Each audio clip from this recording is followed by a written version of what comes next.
Hello there YouTube and welcome to a Who review. I am Davros and I am a Whovian, and today I am reviewing Doctor Who, The Tomb of the Cybermen.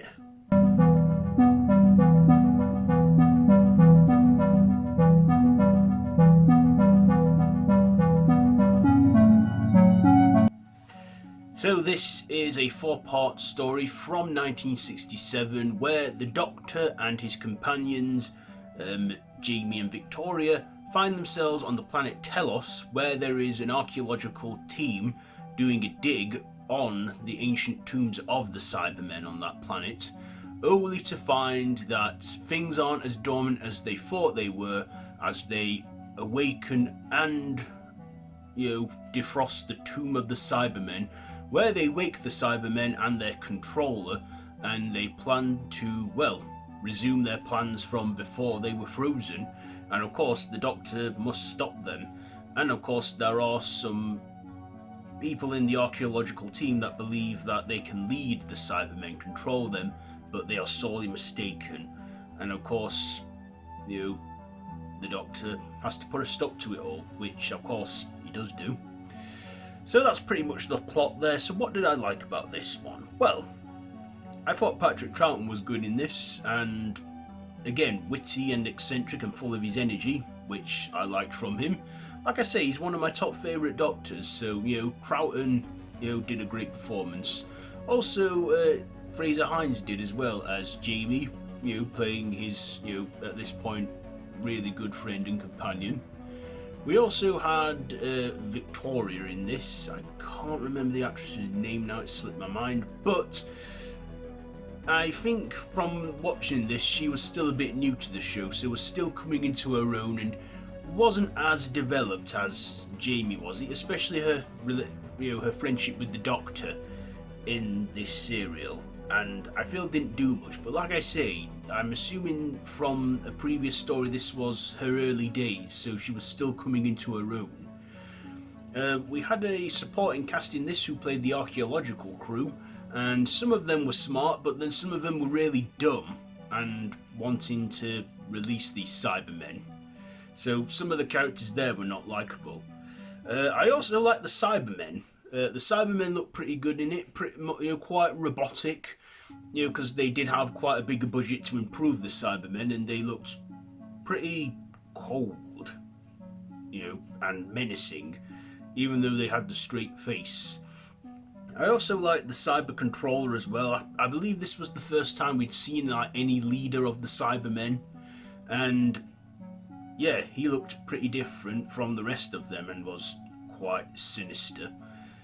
They did, however, speak with a very thick robotic voice, which I believe was high-tech at that time, but half the time I couldn't tell what they were saying because of that.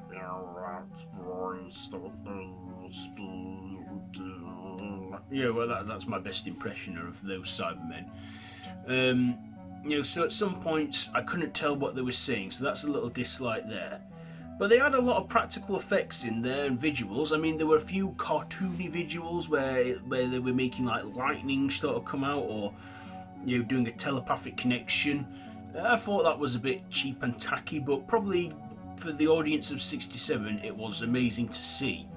And they had a lot of good practical stuff in this. They had a good set as well, and a good scenery, filming on a quarry, I believe, for some of the outside scenes on Tellos. But I also like the tombs, kind of like how they sort of resembled ancient Egypt in a way. I thought that was pretty good. I like the markings on the wall of the Cybermen logos too. And yeah, the Tomb of the Cybermen. I believe this was scary at the time for audiences, particularly kids, but probably because I'm immune to it all, I didn't find it scary. But I did not find it boring. No, it was pretty fast-paced. I mean, part one was slow. I mean, we never really saw anything Cyberman, related until like the end of part one, where we see a dummy of a Cyberman. But once part two got going, it started to pick up pretty quickly, and we got to see the Cybermen emerge. But even though part one was like getting us prepared for the story and introducing it all on that, I didn't get bored watching that one. I mean, it was 25 minutes long, and I mean, each episode is 25 minutes long, so I watched this pretty quickly as well, with about an hour and 40 minutes.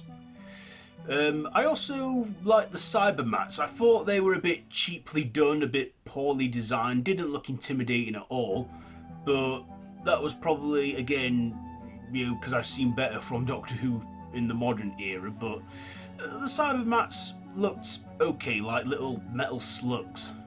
Of course, they did go on to make a comeback in Revenge of the Cybermen in 1975 and Closing Time in 2011 with different redesigns. So yeah, is this a good story? Yeah, I'd say it's a good story. It doesn't drag, it's not boring, it's 4 episodes long, it doesn't drag out for like 6 or 10 episodes, which I liked, short and sweet. So yeah, what am I going to rate this? Well, I'll give performances a 9, the writing a 9, the visuals, well, practical stuff was pretty good and impressive, I got to say. And then I'll give the visuals a 7, and my personal, I will give it a, I'll give it a 9, because like I said, I enjoyed this one. So there you have it, my review of Doctor Who, The Tomb of the Cybermen. So have you seen this one? Let me know all that down in the comments below, and if you like this video, be sure to give it a big thumbs up and to share with your friends, and feel free to subscribe to the channel if you haven't already. I've been Davros the Whovian, and this has been a Who review. So until next time, run for your life.